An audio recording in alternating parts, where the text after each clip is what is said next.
सास बनी डंडे वाली भूत। शिखा की नई नई शादी हुई थी। उसका मायका और ससुराल दोनों कानपुर में ही थे, इसलिए उससे मिलने उसके भाई अक्सर आते जाते रहते थे। ये बात शिखा की सास मीना को बिल्कुल पसंद नहीं थी। मम्मी जी, आज राहुल भैया आ रहे हैं। कौन, तेरे चाचा का लड़का? जी मम्मी जी। अरे पर वो तो दिल्ली में रहता है ना। हाँ मम्मी जी, उन्हें कल सुबह दिल्ली के लिए निकलना है, तो वो आज मुझसे मिलते हुए कल सुबह यहीं से निकल जाएंगे। हमने तो धर्मशाला खोल रखी है ना। कुछ कहा क्या मम्मी जी?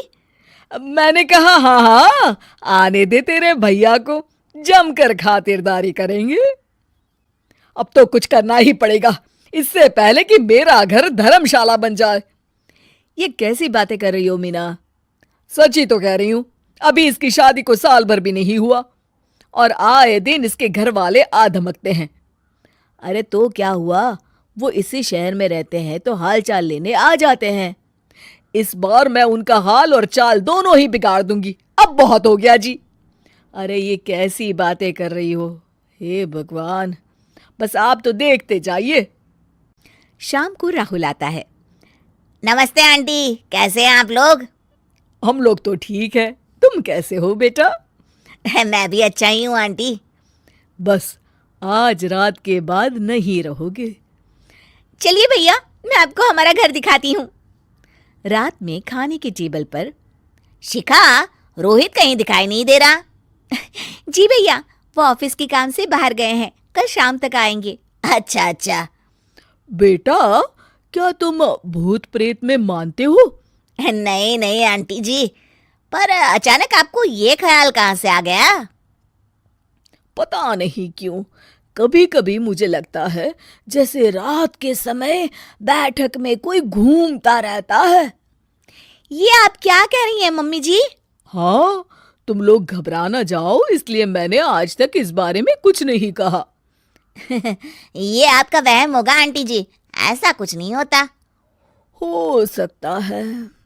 चलो अब मेरा सोने का टाइम हो गया है तो चलती हूँ मैं। शिखा बेटा, राहुल के सोने की व्यवस्था वहीं दीवान पर कर देना। जी पापा जी। अब चलिए भी। अच्छा, तो बैठक में सोने वाले हैं साहबजादे। क्या बड़बड़ा रही हो? कुछ नहीं, आप सो जाइए। मीना और महेश के सोने के बाद शिखा और राहुल आपस में बात कर रहे होते हैं, तभी डोरबेल बजती है। अरे आप! सरप्राइज! काम जल्दी खत्म हो गया तो मैं आज ही चला आया। ये तो बहुत अच्छा किया। देखिए राहुल भैया भी आए हुए हैं, आप दोनों का मिलना भी हो जाएगा। कैसे हो रोहित? मैं तो ठीक हूँ भैया। शिखा, मैं भी आज यहीं सो जाता हूँ, राहुल भैया से बातचीत भी हो जाएगी। अच्छा अच्छा ठीक है। मीना आधी रात को उठती है, कंबल मुंह से पैर तक ओढ़ के डंडा लेके बैठक में आती है और देखती है दीवान पर चादर ओढ़े कोई लेटा हुआ है। देखो तो कैसे मजे से सो रहा है बहन के ससुराल में। मीना ताबड़तोड़ 4-5 डंडे मार देती है। अरे मर गया, अरे बचाओ बचाओ, कौन है? मीना जल्दी से अपने कमरे में भाग जाती है। हे भगवान, ये मैंने क्या किया? ये रोहित कहाँ से आ गया? लगता है ये नालायक राहुल मेहमानों वाले कमरे में सो गया होगा। आज तो इसकी खैर नहीं। उधर बैठक में, अरे क्या हुआ रोहित? मैं बाथरूम में था, तुम्हारे चिल्लाने की आवाज सुनी। पता है भैया, मैं सो रहा था, अचानक से कोई आकर मुझे डंडे मारने लगा। ये क्या कह रहे हो? लगता है तुम भी आंटी की तरह भूत प्रेत में मानते हो। नहीं नहीं भैया, सच में कोई आया था। मैं तो जा रहा हूँ मेहमानों वाले कमरे में सोने के लिए। इस समय अपने रूम में जाऊंगा तो शिखा की नींद खराब हो जाएगी। ठीक है भाई, जाओ तुम, जहां तुम्हारा भूत डंडा लेके ना आ सके। थोड़ी देर बाद मीना कंबल ओढ़ के डंडा लेकर मेहमानों वाले कमरे में पहुंच जाती है। वो बिस्तर पर सोए रोहित को फिर डंडों से मारने लगती है।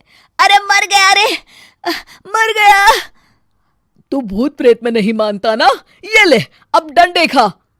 हैं? ये तो माँ की आवाज है। रोहित कंबल खींच देता है। बेटा तू!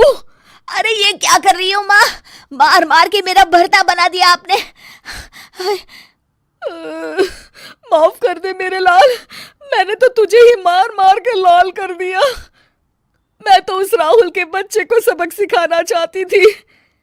राहुल भैया को? हाँ बेटा, मुझे लगा अगर उसे डंडे मारूंगी तो शिखा के मायके वाले यहाँ आना छोड़ देंगे। हे भगवान, माँ ये घर शिखा का भी है, उसके घर वाले जब चाहे आ सकते हैं। हाँ बेटा, आज मुझे भगवान का इशारा समझ में आ गया। मैं कितना गलत करने चली थी और अपने ही बेटे को चोट पहुंचा दी। अब चुपचाप जाके सो जाओ माँ, और किसी को कुछ बताने की जरूरत भी नहीं है। शिक्षा दूसरों का बुरा चाहने वालों के साथ भी बुरा ही होता है।